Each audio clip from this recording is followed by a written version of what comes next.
Camp Nathan Smith in Kandahar and Camp Adadsi in Latvia are so meaningful.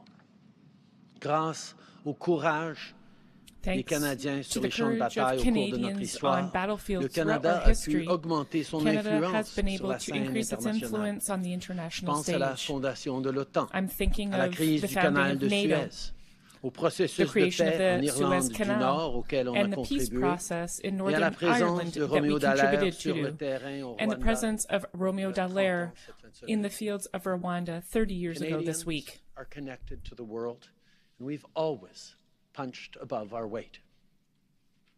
Today, we live in an increasingly complex and challenging time. So now, more than ever, the world needs more Canada, and the world needs more Canadians. And whereas in the entirety of the 20th century, we sent our people out to the front lines across the world, we are now on the front lines of new and evolving threats. Technological advances and cyber attacks mean there are myriad ways for engagement that go beyond traditional borders. Rising and disruptive powers like China and Russia mean NATO's northern and western flank is the Canadian Arctic. And climate change is rapidly reshaping Canada and reshaping our north. Les membres des forces armées canadiennes sont déployés Members of plus the souvent Canadian qu'avant forces are being deployed more than ever before to fight forest fires and hurricanes. Polar ice is melting,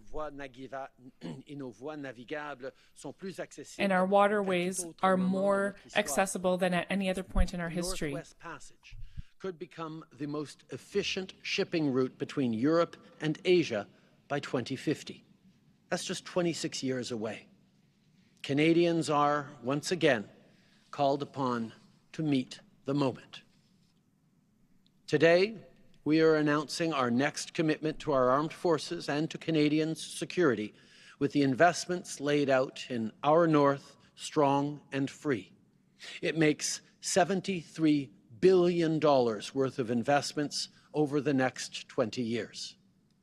Our North, Strong and Free invests in new surveillance capabilities for land, sea, and air in the north.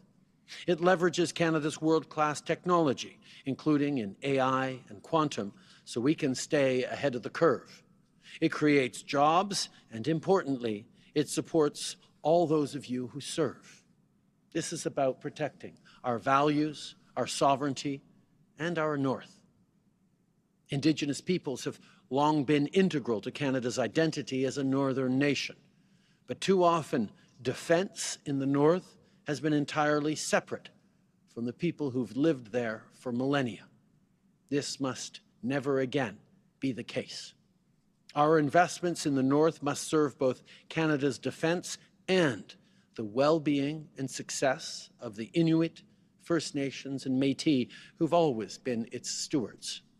This is something I've heard directly from Inuit leadership and a crucial piece of our work together to advance the Arctic and Northern Policy Framework. Aujourd'hui, on vous présente notre plan de 73 Today we are presenting our $73 billion plan over 20 years to renew Canada's vision in defense. Notre Nord.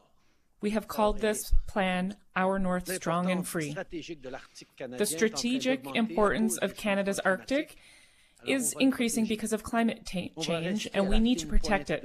We will stay ahead of technology and ensure that our defense is modern and that it helps to meet our objectives. We will invest in new capacities, new equipment, and members of the Canadian forces.